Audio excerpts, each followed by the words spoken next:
Hello, everyone. Welcome to this webinar on global market research. We're glad to have you with us today. I'm your moderator, Jenny Alton from the New York Small Business Development Center Central Office. This webinar is brought to you by the International Trade Initiative of the NYSBDC. Here at the NYSBDC, we are a U.S. Small Business Administration resource partner with regional centers at higher education institutions and outreach offices at other locations across New York State. Our free advising, education, research, and advocacy services are made possible by funding from the SBA, New York State, and our host campuses. We have a great lineup of presenters for you today. So first, you'll be hearing from Peter Bengston, who is an international trade resources librarian with the New York Public Library. You'll also be hearing from John Tracy, who is with the U.S. Commercial Service, U.S. Department of Commerce Syracuse Associate Office. And then, of course, we have our own Dr. Mercedes Sanchez-Moore, who is our International Trade Director. So we are recording today, and so you will be muted and not on camera, and your chats will be visible to me and our presenters. Now, if you have questions during the presentation, please don't hesitate to type them in the Q&A box as they come up. You can open Zoom's Q&A box from the Q&A button at the bottom of your Zoom window. If you don't see it there, click on the three buttons that are the three dots, the More button, and then you should see it in that menu that appears. So we will address questions at the end of the presentations. So I will be gathering them and then save them for that Q&A session. And with that, I am done with housekeeping, and I will turn the time over to Dr. Mercedes Sanchez-Moore. Thank you, Jenny, for your kind introduction, and welcome everyone to our webinar, Global Market Research. I'm going to provide a brief introduction of the New York Small Business Development Center and our International Trade Program. The New York SBDC is a partnership of the U.S. Small Business Administration, SUNY, the City University of New York, New York State, higher education institutions, and the private sector. The SBDC provides one-to-one business advisement, training and research in support of entrepreneurship and economic development for the state of New York. The International Trade Initiative is a special program within the New York SBDC network, which is housed and part of the SUNY network of 20 regional centers and 72 outreach and satellite offices. 98% of the population of the state of New York is within 30 minutes of an SBDC service location. The New York SBDC International Trade Initiative supports SBDC clients statewide with expertise and experience on international trade and trade compliance. We also provide SBDC staff with professional development, increasing trade advising capabilities statewide. All of our services are free, customized, and 100% confidential. We help small and medium-sized companies become globally competitive by providing export development and import operations assistance through one-to-one trade consulting, market research, innovative training, and links to additional export resources provided by our partners: Global New York, the U.S. Commercial Service of the Department of Commerce, the Small Business Administration, Exim Bank, and other public and private organizations such as the New York Public Library featured here today. The New York SBDC can help your business become a successful competitor in foreign markets by helping you plan and implement your export strategy. Our international business consultants are available to assist retailers, manufacturers, high technology, and event service companies with export planning and other areas such as export readiness reviews, export business plan, targeting international markets, selecting sales and distribution channels, legal considerations and licensing, logistic procedures and documentation, market research and trade statistics, and international trade financing options. And now it is my pleasure to introduce our main speaker of today's webinar, Peter Bengston. Peter is a reference librarian in the Thomas Jolson Business Center of the New York Public Library, where he specializes in international trade and intellectual property research, and is also the library's representative to the Patent and Trademark Resource Center Network of the United States Patent and Trademark Office. Prior to his employment with the New York Public Library, he started his working life as a purchasing agent with an exporter in New Jersey who supplies military electronic components to NATO subcontractors in Europe. Peter is a member of the steering committee of the World Trade Week, New York City, and also nominated to the New York District Export Council. Please, Peter, go ahead with your presentation. Okay, so I think it has to be switched over to my presentation, or do I?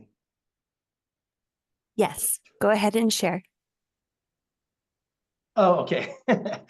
As you can tell, everybody, this is my first time doing this with the SBDC. So anyway, welcome to my presentation. My name is Peter Bankston, as Mercedes mentioned on my credentials. So today I'm just, my intention is to kind of give you an overview of resources that we have. I mean, specifically about global global export marketing, but I also want to draw your attention to some of okay, why isn't it going? Okay. I'm sorry. Is it Yeah, not how do I? advancing, Peter? It's not advancing. Let's see. What am I doing? Should I stop sharing and reshare? Um, why don't you go ahead and give that a try? Oh, there we go. Okay, just so it's slow Oh, getting great. started, I guess. Great. Anyhow, well, okay, so as the New York Public Library has a dedicated business center. We're at 455 Fifth Avenue on the fifth floor. We're kind of diagonally across the street from the main research library. This is the nypl.org is our website. So that's a very good starting point. The New York Public Library is open to all visitors. You do not have to have a library card, but you do need a library card if you want to check out books, ebooks, and use the databases which are accessible remotely. Um, since COVID, we've been giving online consultations Monday through Friday afternoons. This is the link to get to making a consultation appointment. We've met with people from all around the world: France, England, Los Angeles. I know that's still the United States. So we'll meet with anybody anywhere in the world. I'd like to characterize our databases as either being business directories, industry market research reports, our company financial information. The link for access to the databases is at this link that you see, libguides.nypl.org AZ databases.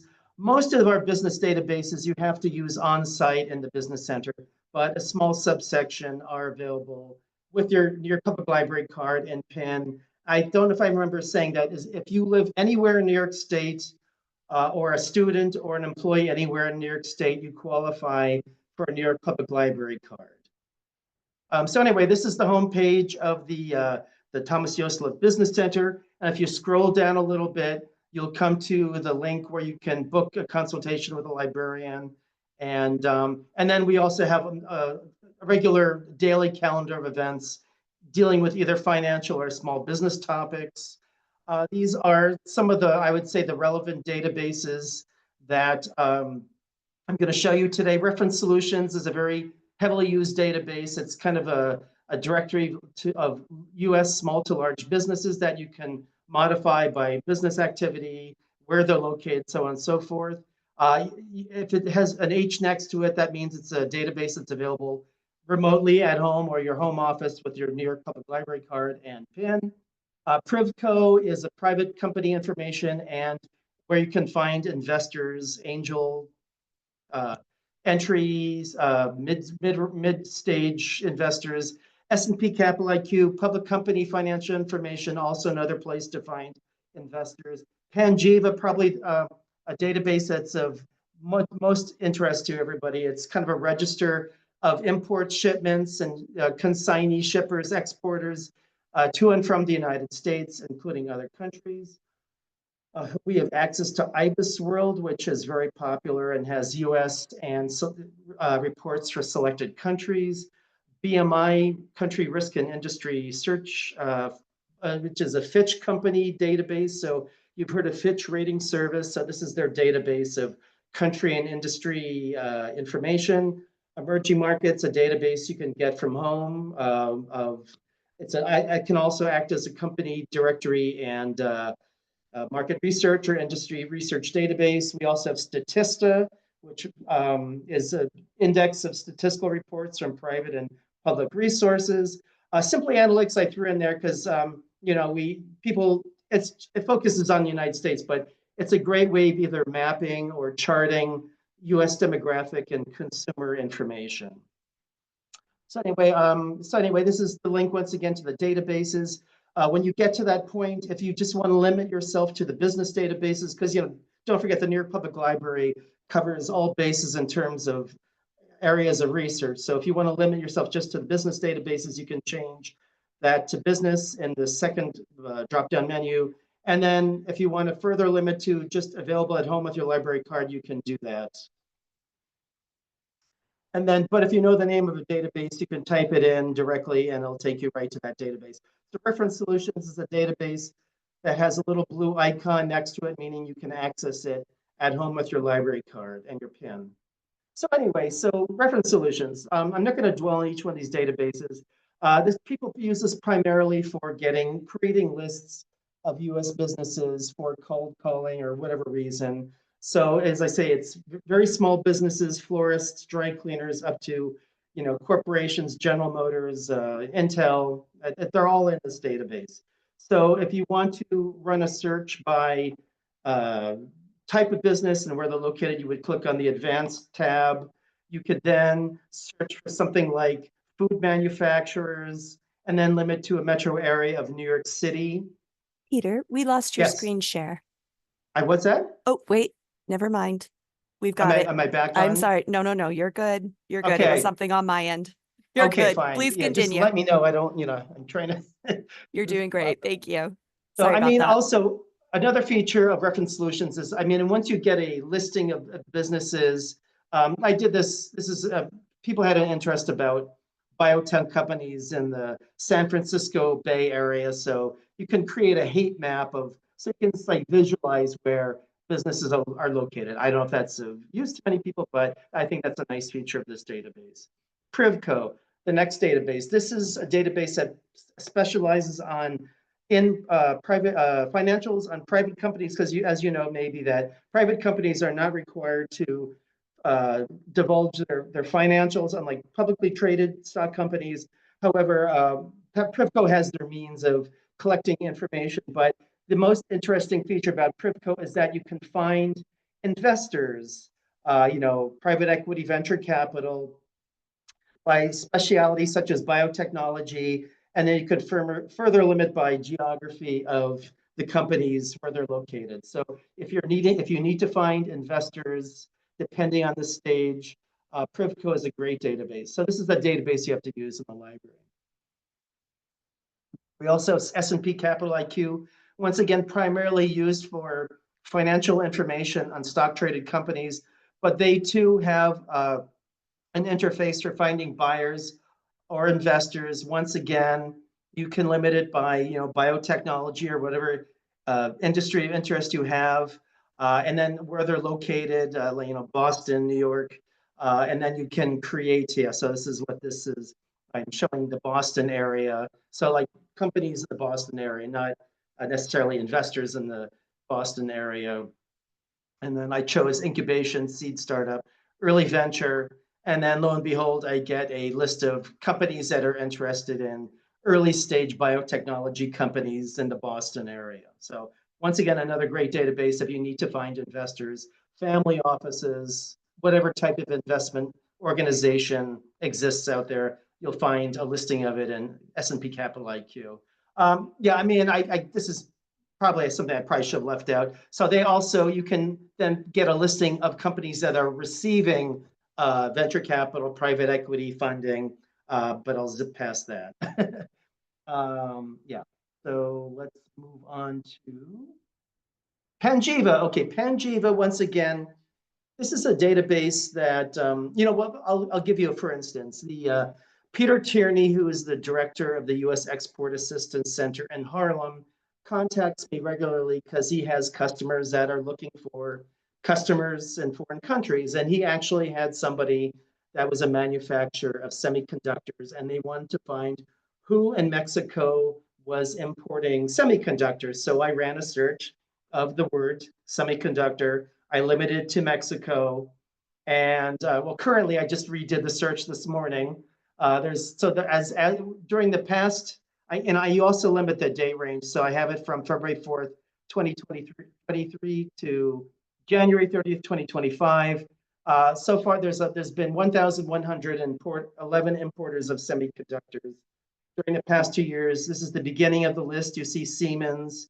So if you need to find customers in foreign countries, this is an excellent database.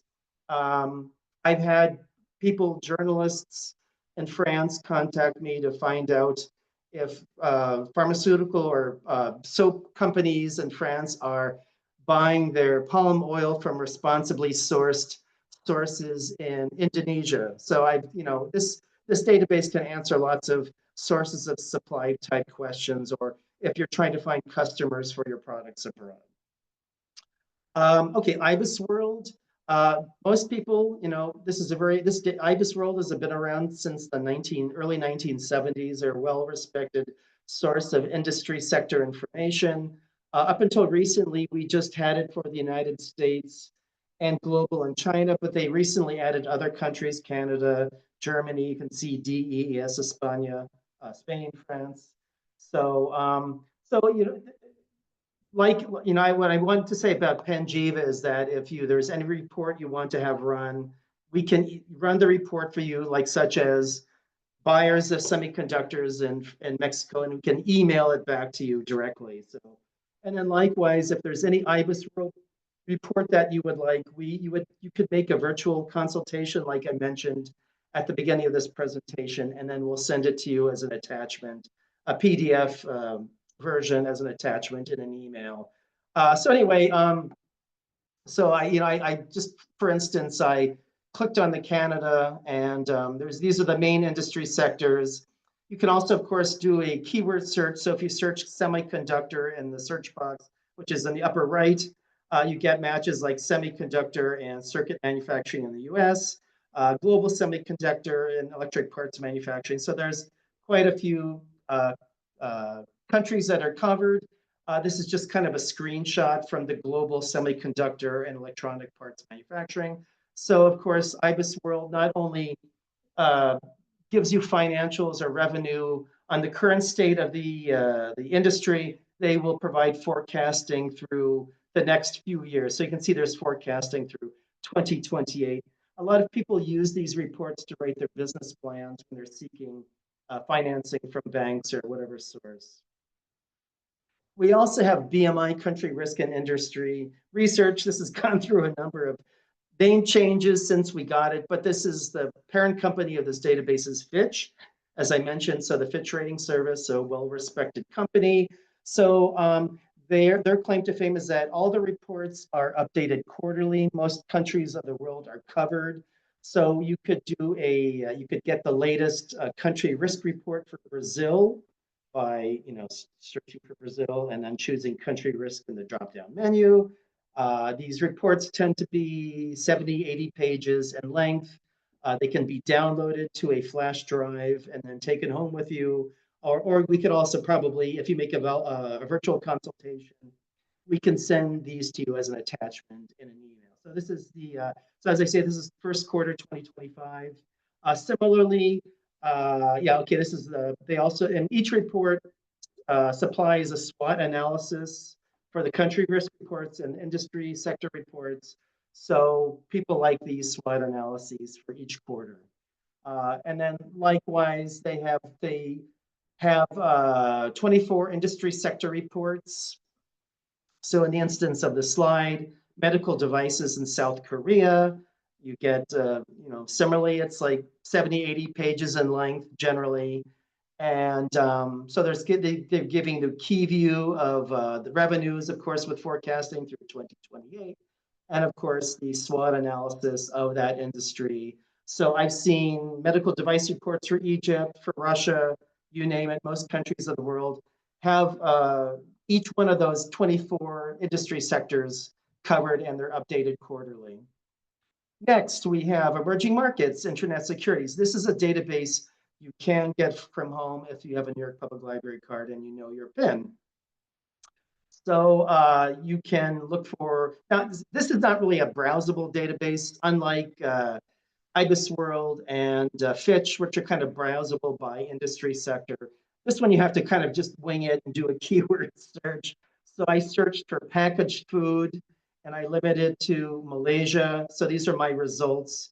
And down at the bottom, you can see there's ASEAN food and beverage sector report, 47 pages. So this is what the cover looks like. It's downloadable. We can send it. I mean, if you come into the business center, you could download this to your USB drive, take it home with you, or if you make a virtual consultation, like I've mentioned before, we can send these reports to you as an attachment in an email. And then also, if you need to do a company search in, let's say, developing markets, not all countries of the world are represented in the emerging markets database, but let's say you're looking for footwear manufacturers in Vietnam. I know this is all about export, but you might be looking for sources of supply in foreign countries. So I ran a report for footwear manufacturers in Vietnam, and it found, well, okay, it's kind of small, 801 footwear manufacturers in Vietnam. And then down below, if you clicked on, you could download this file, and you've got the contact information for these companies in Vietnam. Next, Statista, also available from home. I don't really consider Statista as much of a market research database, but they do have industry reports in there. This is the browsable part. So probably the middle section is what you'd be mostly interested in, the industry and market research reports. But you can do a keyword search. I searched solar energy. And then, so one of the reports that's available, 44 pages in length, downloadable, solar thermal energy worldwide. So it will, I mean, I don't have it live, but this will give you all kinds of figures on revenue and forecasting and the state of the industry in various countries. And then, okay, this is simply analytics. I threw this in. I mean, if you're importing or you need to get demographics on markets in the United States, most of the data in Simply Analytics is taken from the census.gov website, which I've heard has been apps missing in action the past couple of days. But but they do take their data from the Census Department plus other privately produced sources. So let's say you're looking for median household income. I'm showing Northeast Maryland and Delaware and Southern New Jersey, Southern Pennsylvania. You can either map the data or create charts. So anyway, it's a very useful database. So people like it. And plus they include, consumer market behavior like automobile buying, cognac drinkers in the last 6 months of Hennessy. So it can get very specific. Okay, so as Mercedes mentioned, I am also the library's representative to the United States Patent and Trademark Office. So I also help people with starting a patent or trademark search. So if you need help with that, you can contact me with that. And that, well, I guess I zipped right through. What time has it got? Anyway, so I've gone 25 minutes, I guess, already. So anyways, this is my email. I also update what's called a LibGuide. It's a research guide in international trade. So do we have time for a quick database search, or should I move on? Do we want to move on? I believe we do. So If you I would have like some to time? demonstrate that. Okay, so I this is the think so. this is the Panjiva database. You can search for buyers, suppliers, shipments. If you know your HS code, harmonized tariff schedule codes, you can search by that as well. If you click on the advanced search, and it's this is not the easiest database for beginners to use, but sometimes they get tripped up. But if you go to shipments and then click on advanced search and then click, these are the reporting nations. So not every country is represented in this database, but the United States has both import and export records, Mexico. So as long as your trade item, your commodity involves one of these countries, like I mentioned before about the French journalist that was looking for information on who a French soap company was importing their palm oil from. You can see Indonesia is, and they were interested in Indonesia. So we could get information about who they're importing from Indonesia for palm oil to the French soap company. So anyway, I could recreate that semiconductor. Um, so semiconductors, it will run its search. Generally, it will default to okay, it hasn't done loading yet. So anyway, defaults to the last 5 years generally, sometimes longer, but you can modify the date range to, let's say, the past 2 years if you want. Then if you click on more filters, okay, well, I was looking for suppliers. What was my search again? Let's see, was I doing buyers or suppliers? I meant to do buyers, so let's do buyers. I meant to do that. Anyway, so let's just do filters, Mexico, and you can apply the filters.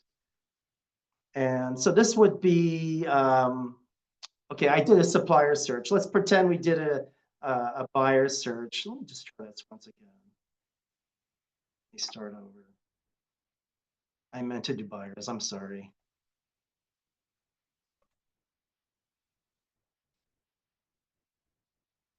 Because as I said, this was a real world example that I got from the U.S. Export Assistance Center in Harlem. So anyway, but so I created this list for Peter Tierney, and I sent it to him, and he gave it to his client, and the client actually made a sale by contacting one of these companies in Mexico that was importing semiconductors. So I mean, it is a useful tool. Okay, this is the emerging markets database. This is something you can get from home. When you arrive at the homepage, you would click on client login. As I say, this is not really a browsable database.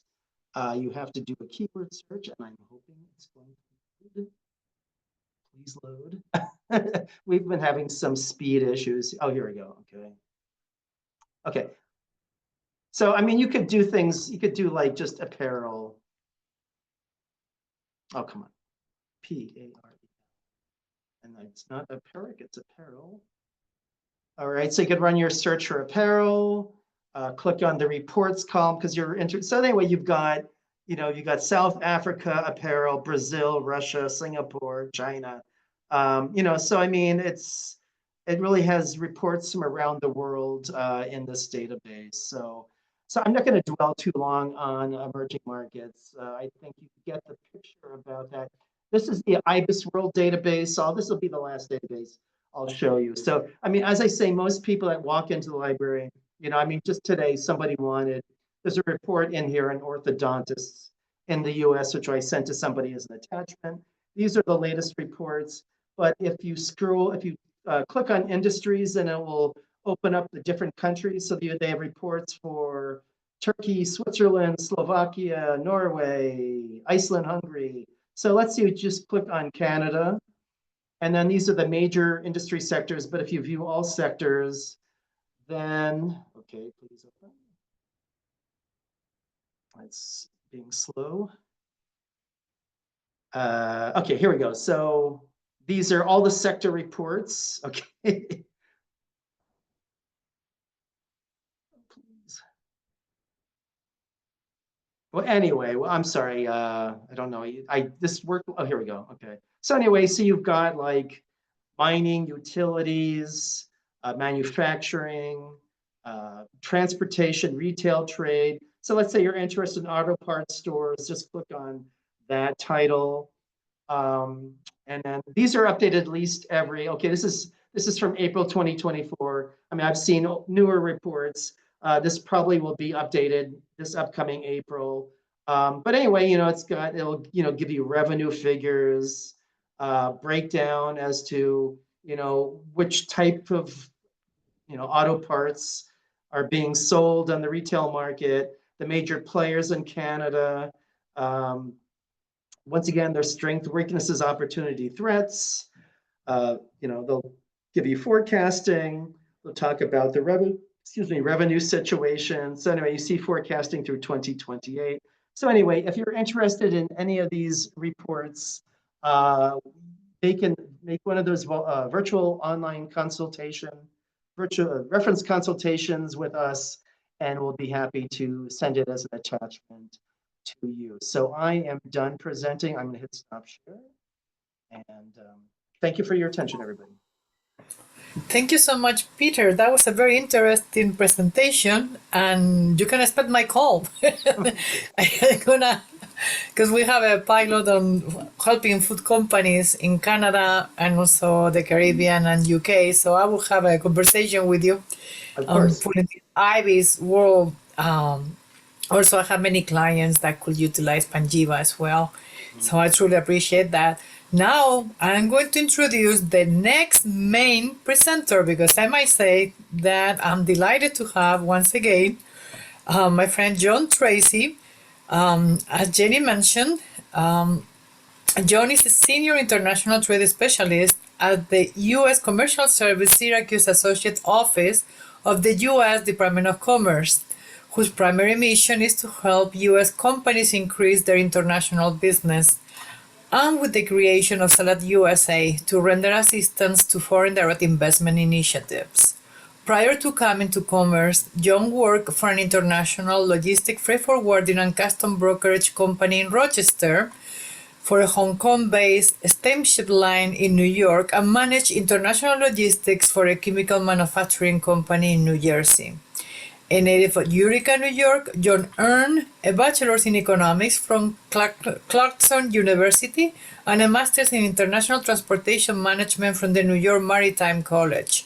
He holds a chartering certificate from the Association of Shipbrokers and Agents and is a NASBY certified global business professional. Please, John, go ahead with your presentation. And Peter, you're so kind, we are going to mute and stop our videos. Thank you. Sure. Thanks for having me. Thanks, Mercedes, for putting together this program, this forum. And thanks to Jenny for managing this platform for us and keeping us between the guardrails. And thanks, Peter, for sharing the forum this afternoon. I found all of that interesting, fascinated to hear about all those resources that you have. You made reference to Peter, who runs the UCAC in Harlem, and that's my colleague. So I cover Syracuse, he covers parts of New York from the Harlem office. So just to connect the dots there. Small world. So I've got to share my screen here to pull up my slides.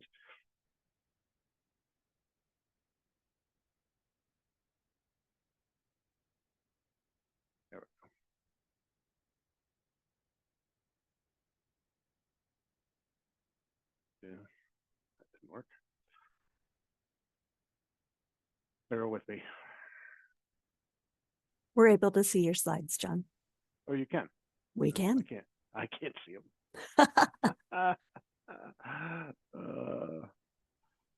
Sorry, Jenny. Jenny coached us on this, and it's total user error on my part. I'm problem. Less familiar with this platform than some others, but let me see if I can find the view.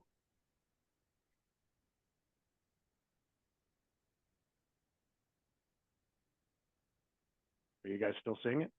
We can still see it, yes. Okay, great. Now I can see it too. So I'm obligated to introduce the U.S. Commercial Service anytime I speak to any group. And so if you'll indulge me, I'll just let you know who we are, and then I'll get into some of the resources and resources that are available to you as U.S. exporters. The U.S. Commercial Service is a small group of federal employees within the U.S. Department of Commerce. And when I say small, the U.S. Department of Commerce is probably 70 or 80,000 employees and includes Census and NOAA. And I work underneath the International Trade Administration at the U.S. Commercial Service. Our mission is pretty purely to assist in U.S. exports. So our programs are designed to lend assistance to promote U.S. products to foreign markets. This is a good illustration of just where we have offices. So I work in the domestic field. Of course, our headquarters is in Washington, D.C., but about half of the U.S. commercial service are in our U.S. embassies and U.S. consulates in roughly 80 countries. The blue dots are just differentiated because they're small offices, and in those cases, we don't have U.S. commercial service staff, but the State Department's economic office will lend advocacy assistance to us in partnership. So that's the only distinction between those. But you can see we have a pretty wide footprint. John, we're not seeing your slides advance. Oh. I don't believe. We're still seeing global market research resources, your first slide. All right. That's a problem. You didn't see that advance? No. Slideshow. Resume slideshow. Did that work? Still seeing the same thing. You may have to stop sharing and then reshare and see if we can get on the right thing.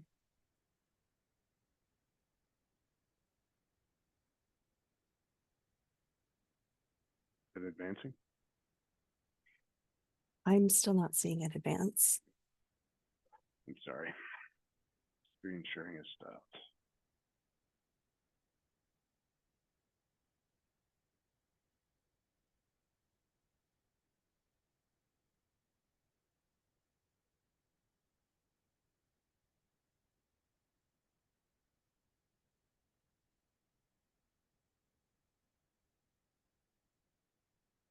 Are you seeing my screen? We are, yes. Okay. All right, Okay. that's a different view. That looks Yeah, so better. you can hide the presenter mode like you did before.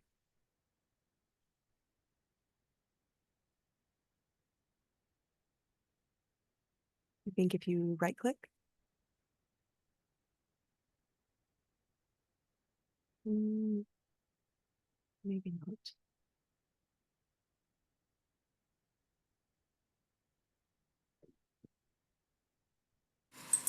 Is the third line item in the menu. You right click. Last viewed. Hide presenter view. So go back up there. Yep, that's the There one. you go. All right, try Sorry, that again. everyone. I apologize. So, can you see me advance? We can. We can see it in PowerPoint. Excellent. That's fine. All right. All right. So this is the slide I was just describing who we are. You don't need to see the slide to hear it again. This is the map that I was talking about with the red balloons and the purple dots, just showing our footprint.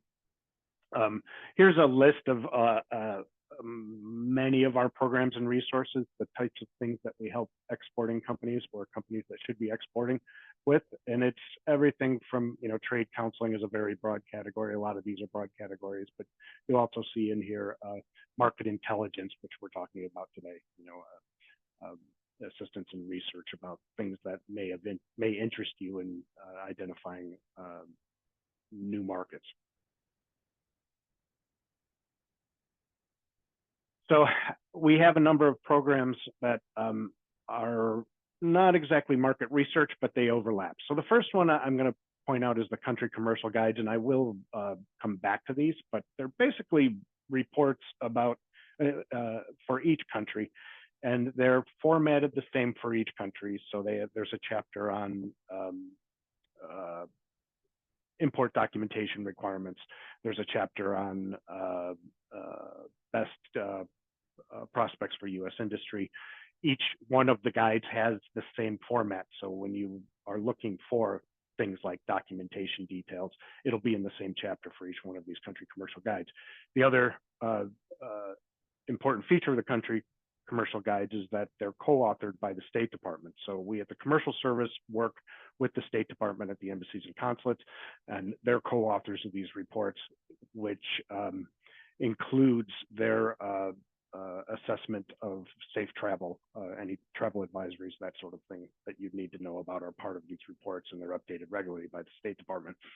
So The fact that there's 2 agencies that contribute to these, it ensures that they're updated pretty regularly. And it's a great place to start, especially for companies that come to me and say, I don't even know where to start to think about where I should be exporting. This is a good place to start because it gives you a snapshot of what the market's like and the opportunities that may exist there. The initial market check is a program where a company will ask us to assess market potential for their products. And it was born out of a matchmaking program we have called our Gold Key service, where at the beginning of a Gold Key service is a partner search, where a company will come to us and say, I'm looking for a distribution partner or an agent or a representative in this new market for me. The process for that usually starts with a market assessment. So after doing those for years, my colleagues at the Post who were doing this work, the Post being the countries, the embassies and consulates in the countries, targeted countries, suggested that we offer this first phase or step 1 of the Gold Key matchmaking service as an initial market check. And it's a way for a company to get an assessment of the market, to make sure it aligns with their assessment of the market. And if the response is positive from this, that my colleagues verify that they agree with the exporters or would-be exporters' assessment of that market, that there's potential here, then my colleagues will often recommend a matchmaking service that follows on to this. So it's a great way to get a customized market research report for little cost to assess a market.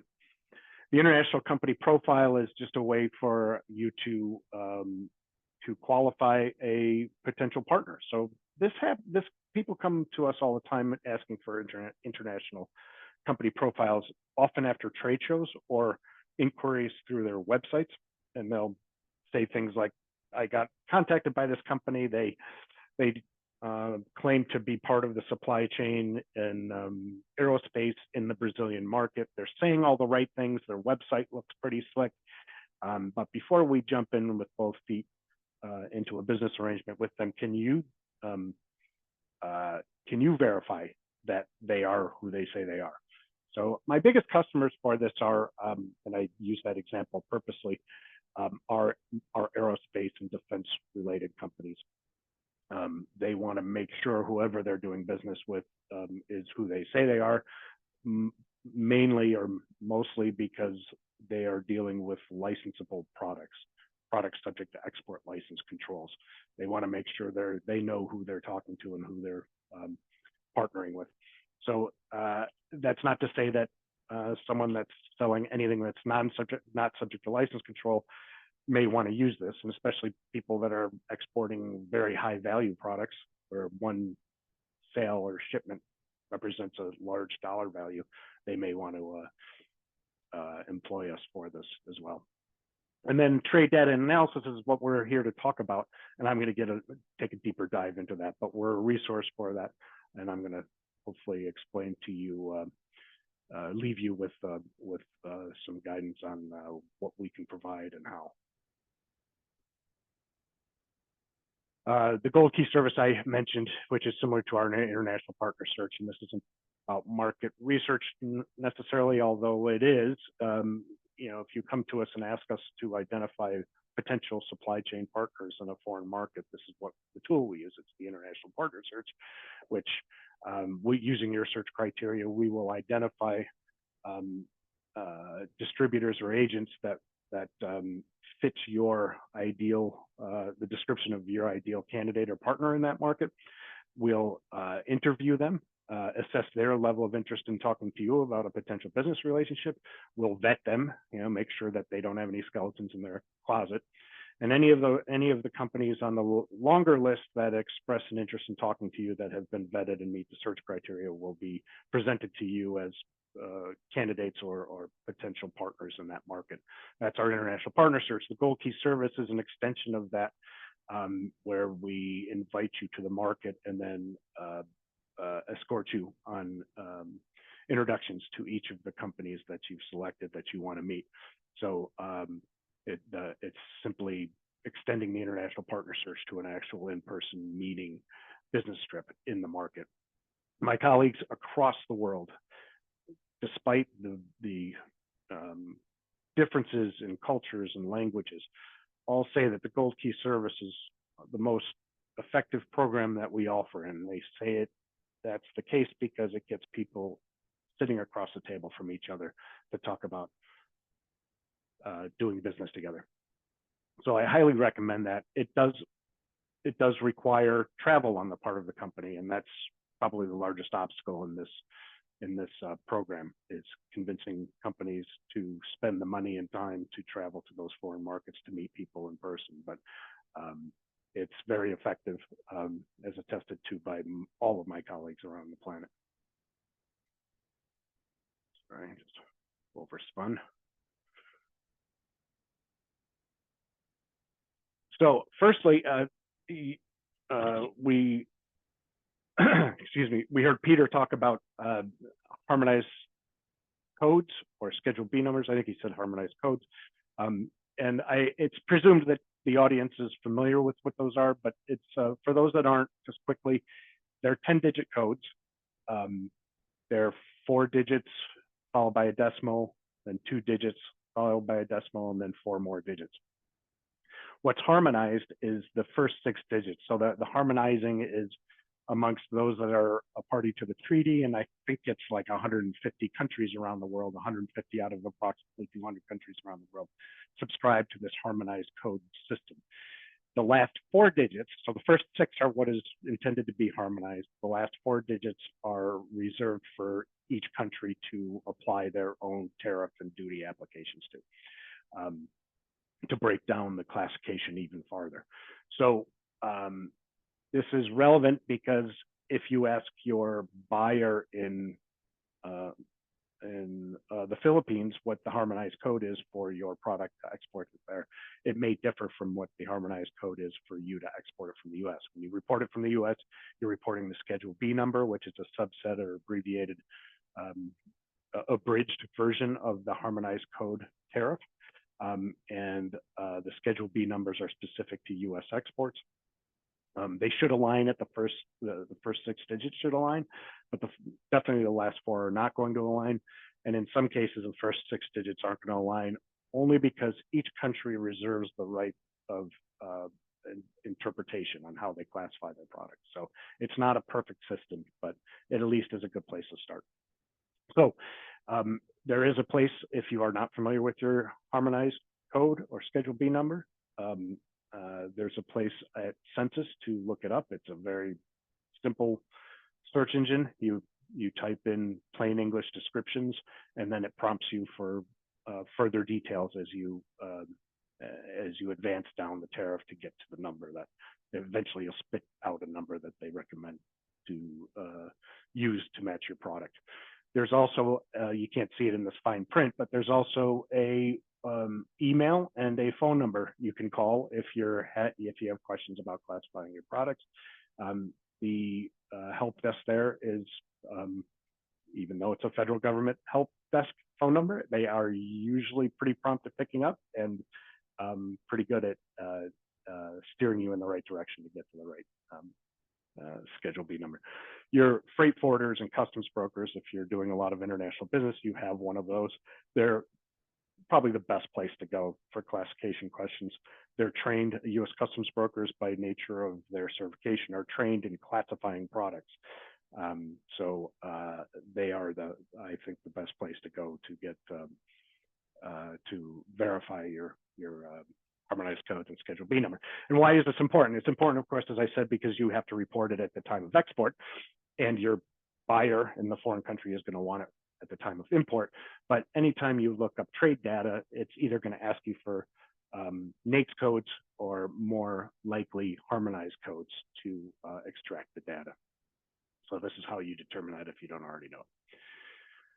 So our website is trade.gov. It used to be export.gov, and we had export.gov and trade.gov running concurrently, and that got confusing. And then not to mention the fact that when you go down the rabbit hole in some of these trade.gov topics, you end up on yet another website. So for your sanity, if you've gone down the rabbit hole looking for data or information, before you exit out of it, if it's someplace that you want to return to, take a second to look to see the address of where you've landed, or bookmark it, because you may find that you've gone way strayed far away from the trade.gov point that you entered. So the first thing I want to show you is, and I'm hoping this is live, it should be.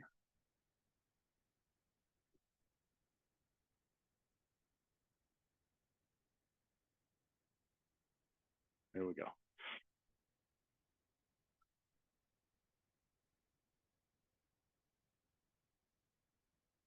All right, so this is our trade.gov website. This website is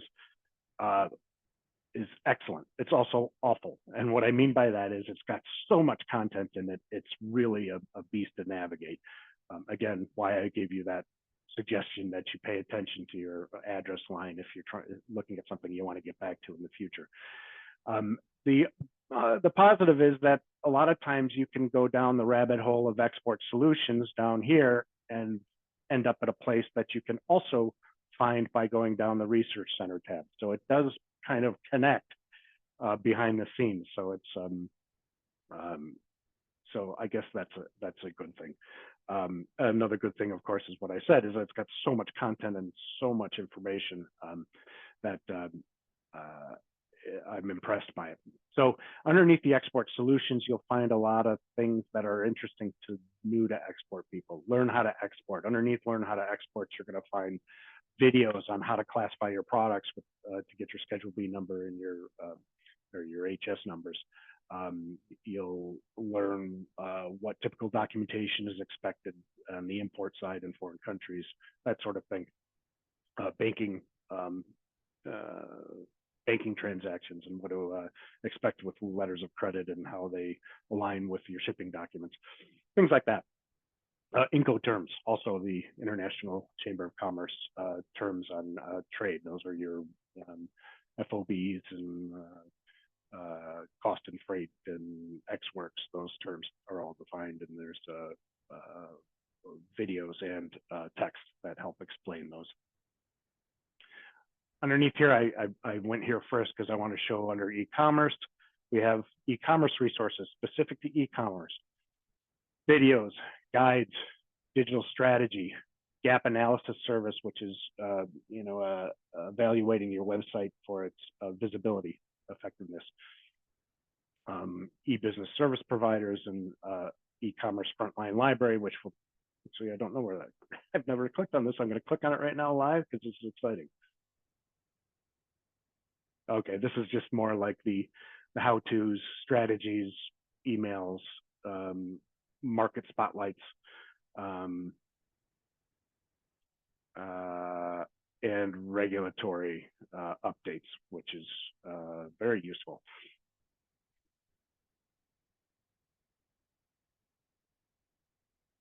Underneath the Research Center is where we're going to spend most of our time with this tour, but I'm going to go back. I'm going to go back here. And I think I'll just go through these first because it's a little cumbersome to go back and forth between the website. But so I showed you the e-commerce one just as an example. Under the Research Center, we have the Visual Data Center, which is just what it sounds like. It graphically illustrates the data that you're interested in looking at. We have top markets, where you can explore what the top markets are for specific industry sectors, and dashboards, which I definitely want to show you, which is similar to the Visual Data Center. And then we have the Market Diversification Tool, which is a way to explore potential new markets. So when a company comes to me and says, again, this question comes up a lot, how do I know which markets to target? Where should I start first? I'm interested in Europe. Where should I start in Europe? And this Market Diversification Tool is a great way to kind of get your head around the different markets and see which ones stand out as strong potential for your products. On all of the industry specific pages, and I'll show you that when we get in there, you can get industry updates on the left-hand margin of the landing page. There's an index, and at the bottom, it'll say get industry updates. You click on that and you enter your email address, and you will be updated anytime that industry sector page is updated with any data. And that could be a market research report. It could be a trade show coming up, any of the above. If there's any addition or change to that, the information that's on that industry sector page, you will be notified of that. And I don't mean to scare you because we sign up for so many things. It's not that often. You're not going to get pinged every 2 hours for updates to the web page. It's probably more like you might see updates a couple times a month. And you can deselect every time you get one of those notifications. You can deselect or unsubscribe on that notification at any time.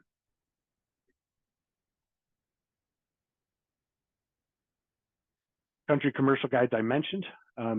We also have a free trade agreement site that lists all of the free trade agreements we have. And of course, you can click on each country and then get more details about those free trade agreements.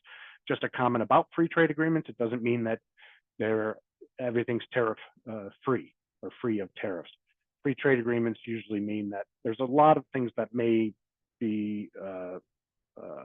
enjoy zero duty rates. But if not, you're definitely going to enjoy a preferential duty rate to the rest of the trading nations that are trading with that country. So free trade agreements are probably better described as fair trading agreements, or fair trading agreements, I think, is a better way to describe them, but that's what we mean by free trade agreements.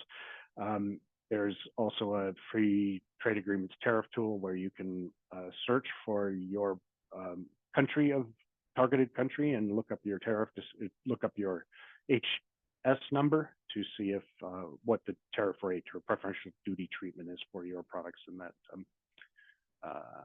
that market. We have rural export centers around the country, and they're relatively new. They were started to provide market research for the underserved rural communities, business communities. And they take a real deep dive into market research. And some companies, I don't recommend this for all companies that I talk to, but some companies I think it's a great fit. And I'll use an example of a company of mine down in Binghamton, very sophisticated in their exporting, have been doing it years, internationally savvy, and definitely someone that likes data and stats. So I recommended it to him, and he loved it. And he's still, I think it was 2 years ago that we initiated the market research and market research through the Rural Export Center, and they did very in-depth data analysis of the markets that he was targeting and helped him distill down, say, 20 potential markets to 5 that he's still working right now. He just came back from Morocco on a matchmaking gold key business trip in the wake of that market research project that they did. So he's still referring back to that data. It includes econometric modeling that he gets to modify, so you can weight different variables of importance, the GDP of the market, the expenditure on military and defense, whatever it is that you think affects the market potential of your product. You can ask for that data, and then they will build models for you and help you manipulate those models to distill out what your best target market countries are. So it's a really interesting process. You have to be in an area that is defined as rural. In my territory, most of my area, except for metro areas, in my case, Syracuse. Outside of Syracuse, it's mostly rural. So I have a lot of clients that qualify for this. So I put this up here with a link because there's a program coming up on the 27th where they're going to explain what's available, and also the cost for it, and how you can offset the cost of that with New York State STEP grants, the State Trade Expansion Program grants. So if that's of interest. I'm going to, of course, make these slides available to Mercedes after this presentation. So you can refer to this and refer to the links that I'm talking about here. But I want to go back now to show you on the page what these look like and what kind of data you can get and how you can display it.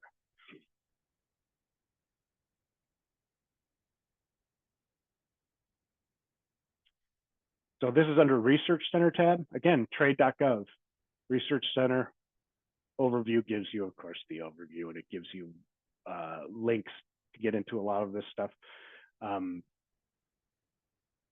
View research by industry. Let me first go in here to show you review by country. The country commercial guides right here. I'll show you what one of those looks like. The country commercial guides, like I said, are updated pretty regularly. So there's no concern there. I don't think you need to spend time on, here's Costa Rica. We'll just look at this so you can see how the format. And you can see doing business in leading sectors, customs regulations and standards, business travel, investment climate. So I don't need to read all this to you, but that's the stuff that's in here. And each one of the country commercial guides is organized the same way. So under customs regulations and standards, you'll find if there's anything unusual, if they require, if there's any trade barriers, if they require anything unusual for labeling and marking, import requirements and documentation, if they require a specific certificate of origin, for example, that would all be explained in this section.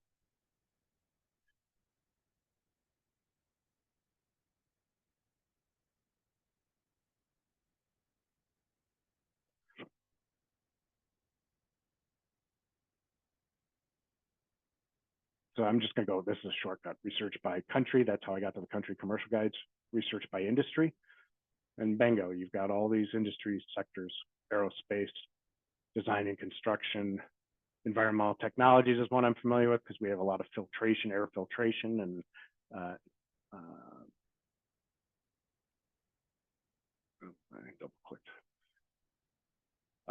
Lots of spin-off businesses from the Carrier days. So Carrier Air Conditioning Corp was started here in Syracuse, New York, and there's a lot of legacy support industry because of that. So environmental technologies is one that I'm familiar with. And of course you have water, wastewater, air is what we have up here in Syracuse mostly.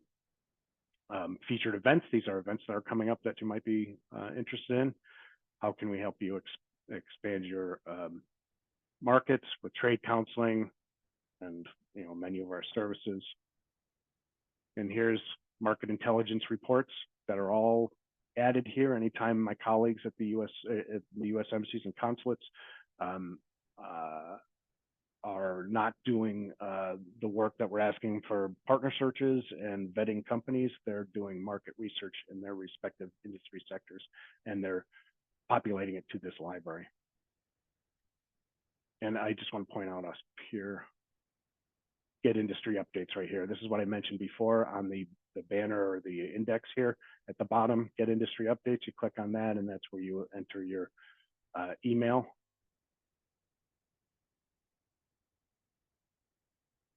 Sign up now over here on the right here. It's blocking me, my little banner is being blocked. But sign up now here is where you click on that to enter your email address.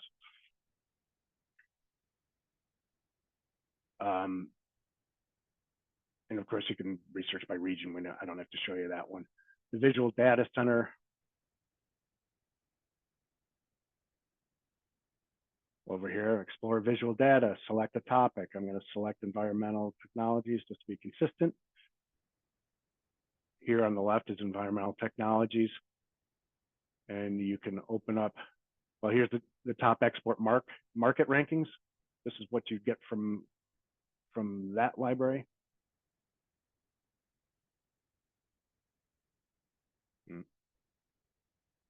If it were to open.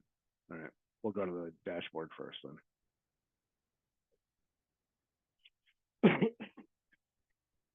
Excuse me.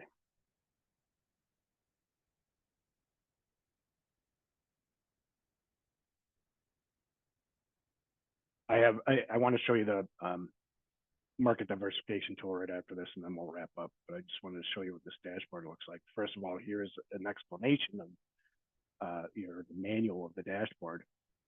Here is the harmonized system and Schedule B codes for that industry sector, for the environmental industry sector. So I'll just click on that. Just see what it looks like.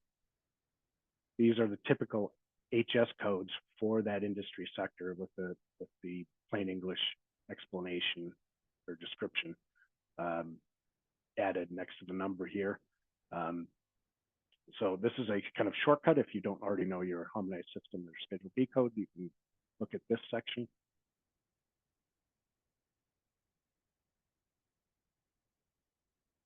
And this is what the dashboard looks like.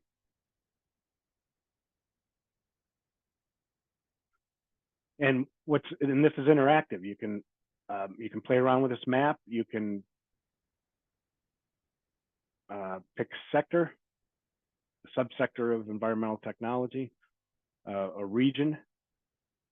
Let's see, exports. I'm going to go North America, and it changes all the data for you and shows you the bubble map. And I don't know why I'm not able to get to this general overview.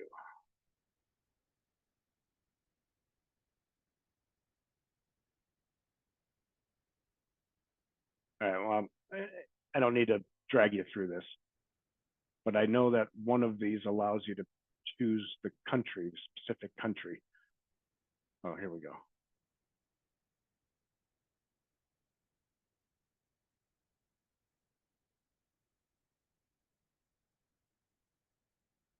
Yeah.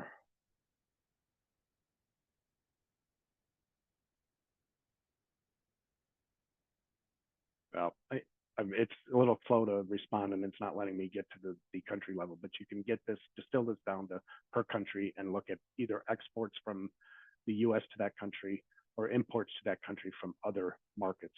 And it shows it graphically for you, but it also shows it numerically here. So you can play around with this, but it's a pretty neat way to mine the data rather than just downloading Excel spreadsheets. So I wanted to point that out to you. And then the last thing I want to show you is the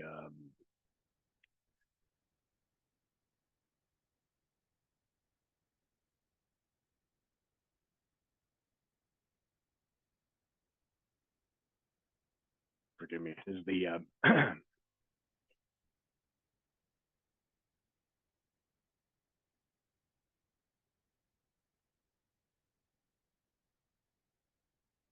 oh, well, this is just all great data of different kinds, U.S. state and metro trade data, national trade data. Market diversification tool is the last thing I wanted to show you.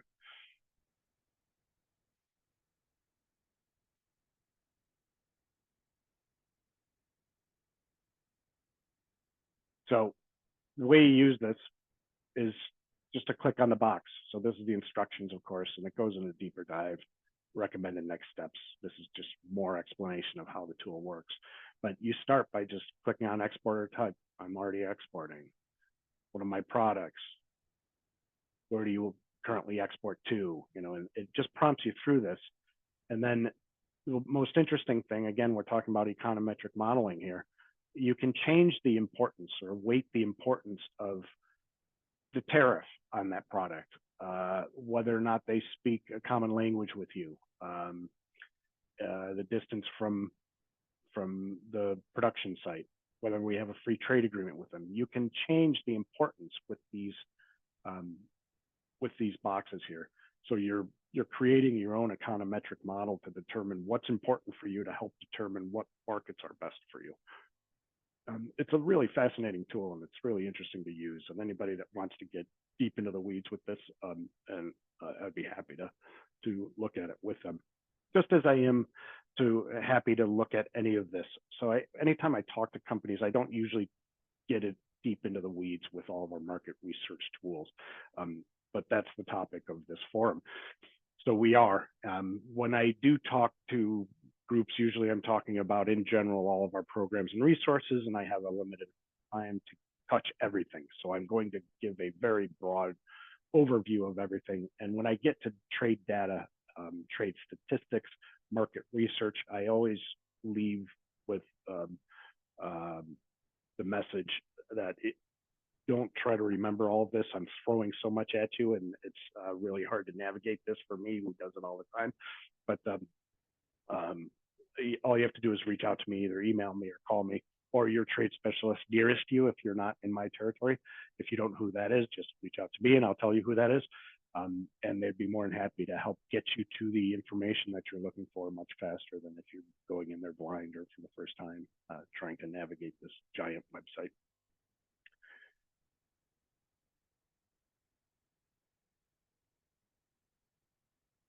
So that's all I have for you today.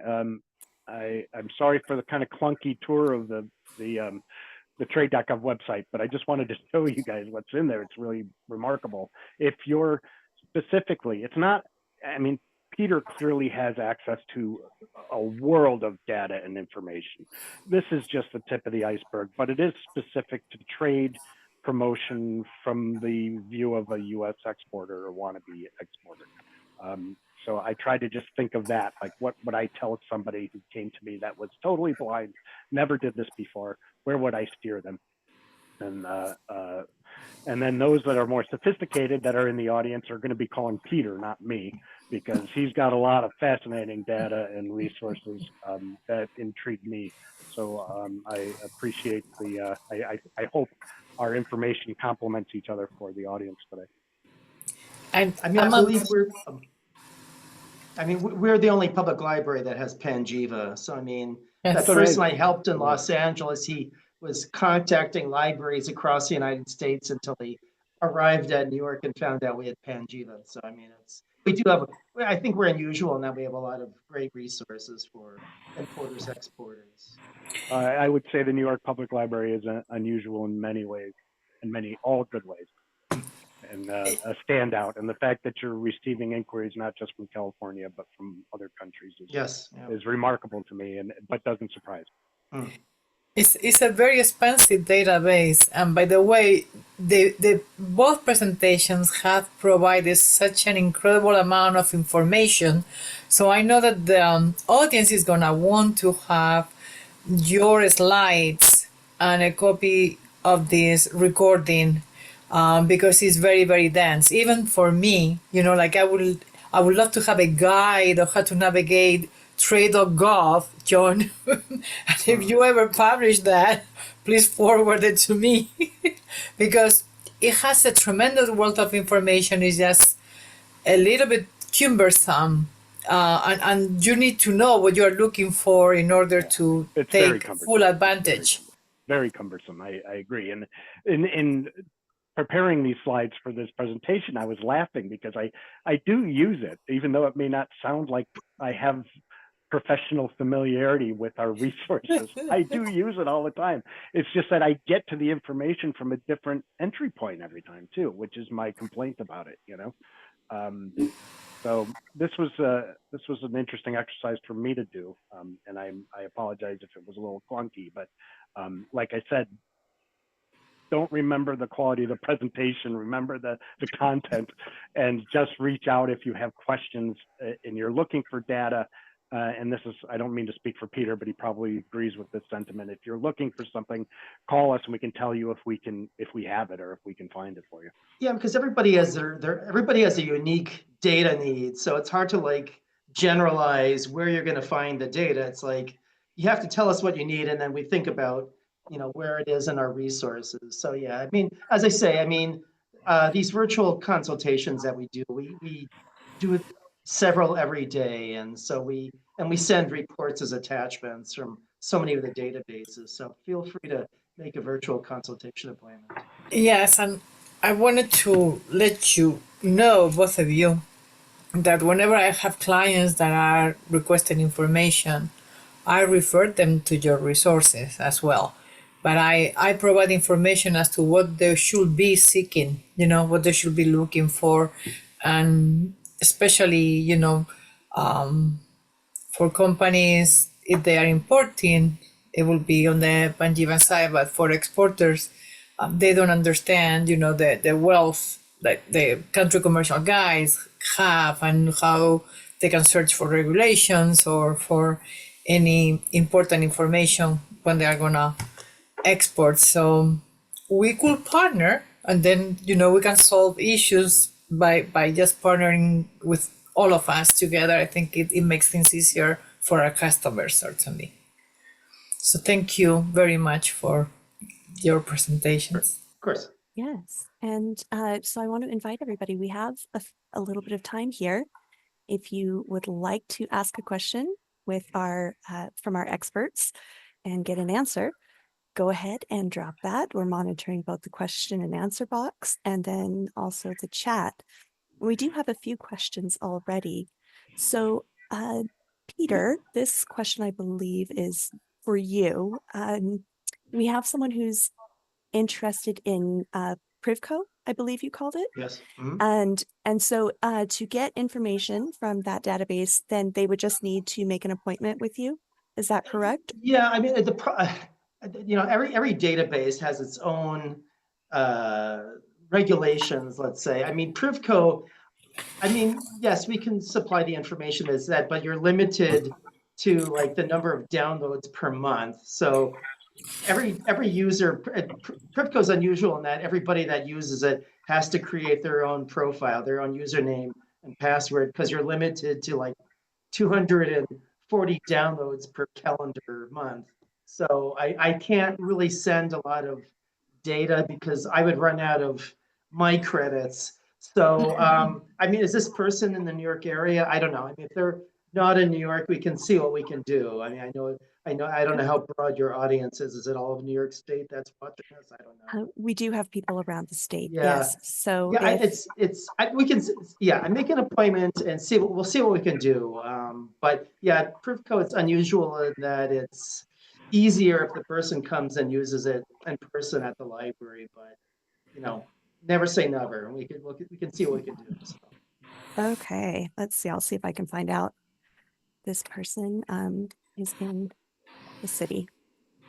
Okay, we already answered the question because we had people interested in slides. So thank you to you both for those. I know that they will be very appreciated. So this person would like to know, you mentioned some databases are only available in person.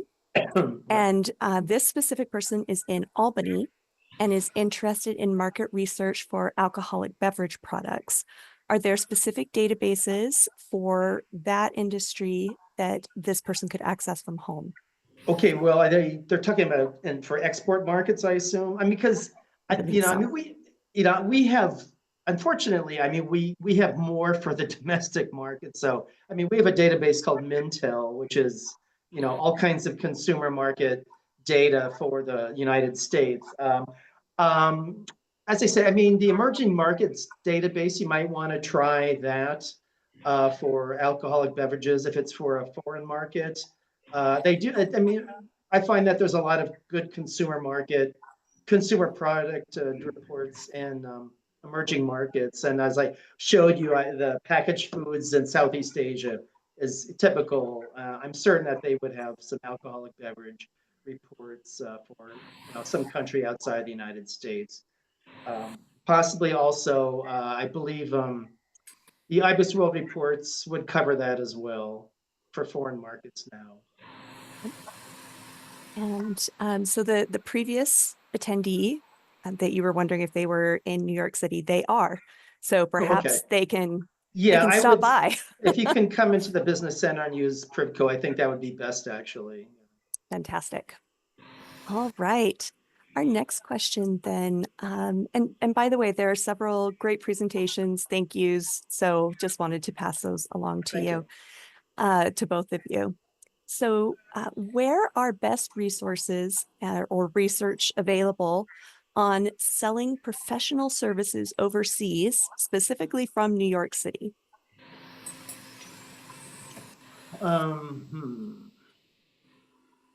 Off the top of my head, I don't know. That's generally when we would refer maybe somebody to an export assistance center for that question, or I mean, we also work with the PACE SBDC quite a bit. So, and they do have an international angle. Off the top of my head, I mean, I would see if there's any article written in like Factiva or some other, news database. We have something called Business Source Complete, which indexes articles in business journals. So I think in that, I would run a search and maybe some article database to see if there's anything written on that. Yeah. What about using artificial intelligence? Well, sure. Yeah. Yeah.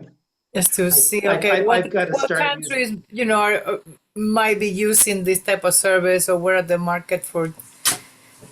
What do you Yeah. think? Oh, yeah, of course. I mean, there's no way of avoiding it. So yes, I'm still I not would used to. I mean, the librarian in me wants to like send people to resources I know and not just to cast them out into the AI world. But yes, I mean, probably AI would be a good, definitely try AI. Yes. John, yes, I uh, know you had something to add. yeah, professional service is kind of a broad category. I would, if I was talking to that person one on one, I would start by distilling down what industry did they serve. Are they in the financial industry where they're consulting bankers, or are they in training or education? So once we get a little deeper down into the actual industry that they're in, it doesn't matter if it's a service or a product. We are comfortable talking about exporting services as well as products from the U.S. and we can go from there. But professional services is too broad for me. I would need a little more information before we can. Okay. And I'll invite that person if they want to drop in the question box or the chat a little more detail. That would be great. Training of entrepreneurs, she said. Training and Okay. education. So Perfect. that would fall under the industry sector on our website of education and training. So it covers training just as it does education. Often people think of the U.S. educational institutions, and that's what we're promoting definitely all day long. It's a big export for us. People don't think of it as an export, but we're exporting U.S. education to foreign buyers of that education when we have foreign students come to the U.S. to study.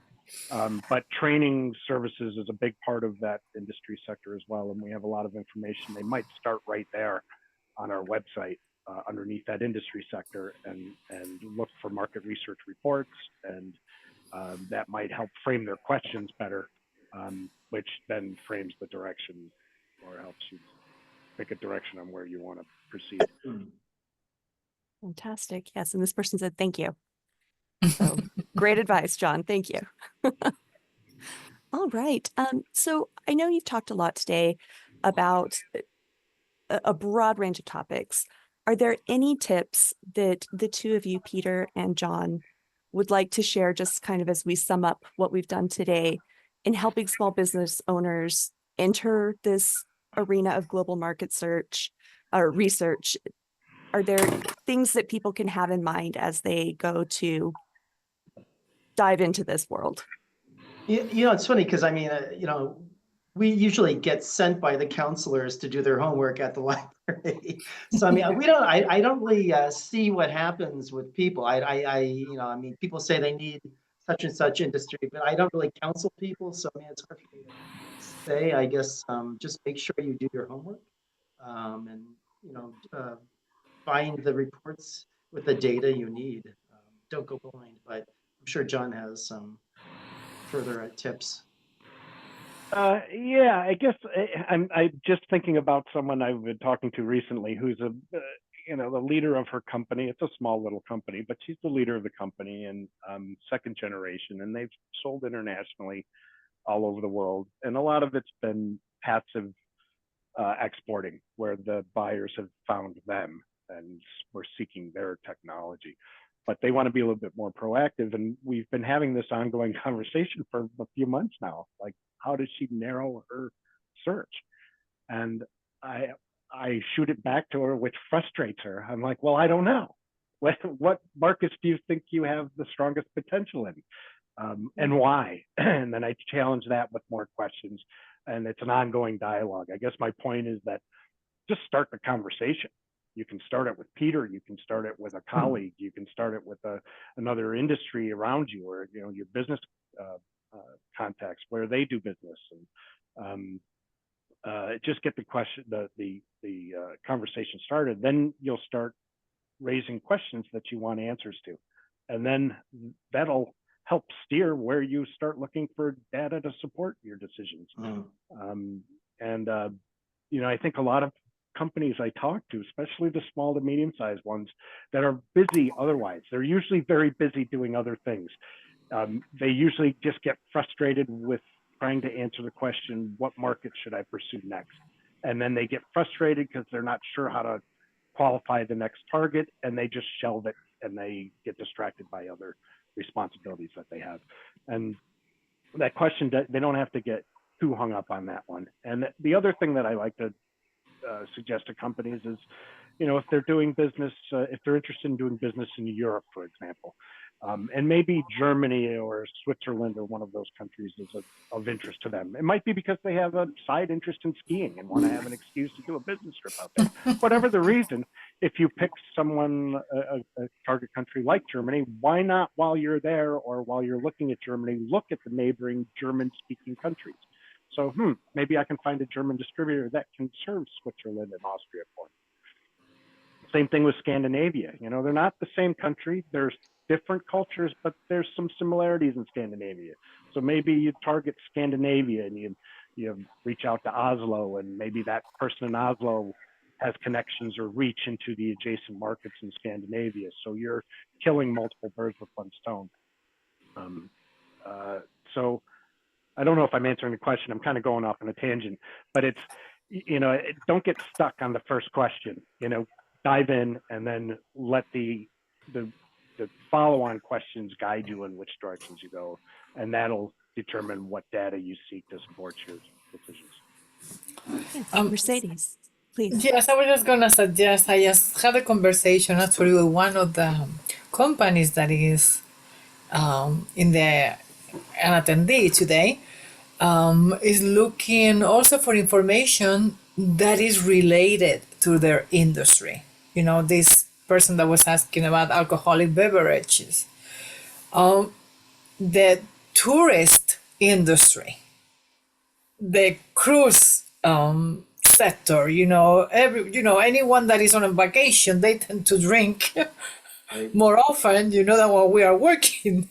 So that would be also my suggestion, look at related searches, not exactly that, that are relevant, to the consumption of whatever good it is. So. Excellent advice. All right. Well, we are at time for today. So I want to thank so much Peter Bengston, John Tracy, and of course, our own Dr. Mercedes Sanchez-Moore for all of your input today. And thank you to our attendees. We've had great questions, and we appreciate your input into today's session as well. And so another thank you just came in. So passing that along to you both. You will see a survey pop up as we shut the webinar down. If you're able to give us some feedback, we always appreciate hearing from you and what else we can do to help you as a small business owner in New York, especially one focused on international trade. Mercedes, is there anything that you wanted to say as we wrap up today? Well, I will invite everyone to contact us with their question. And if they are not the client of the SBDC, please become a client. We can help you also making referrals to our very wide network of partners. As you can see, very knowledgeable individuals, and they have amazing services as well. And the other thing is to be on the look, because we do trainings, we do webinars every month. The next one, we're going to have for the first time a webinar in Spanish, and that will be on the STEP grant, which is the State Trade Partnership that Global New York is able to offer through SBA funding. In April, we will have a program on importing food from Latin American countries as well. And we all the basic of exporting as well as the basic of importing. Though that's where we specialize in our program. So again, be on the lookout and contact us and questions. Always be curious and try to learn and educate yourself on international trade. This is an amazing discipline, very enjoyable, and it can be very lucrative too. Absolutely. And I just dropped that link for our events. If you would like to check out the calendar, we'll get those upcoming international trade events on the calendar soon, so you can get registered for those and get them onto your personal calendar. And please do contact us through nysbdc.org. We are offering no cost, high quality services, and because we are government funded. And so that's why we're able to do that. As I like to tell people, we are tax dollars at work. So come and use those tax dollars because you've already paid them. Come and get the benefit from them. All right. So with that, we will shut things down and wish everyone a great rest of your day. Bye-bye, all. Thank you. Thank Bye-bye. you, everybody. Bye bye. Thank you.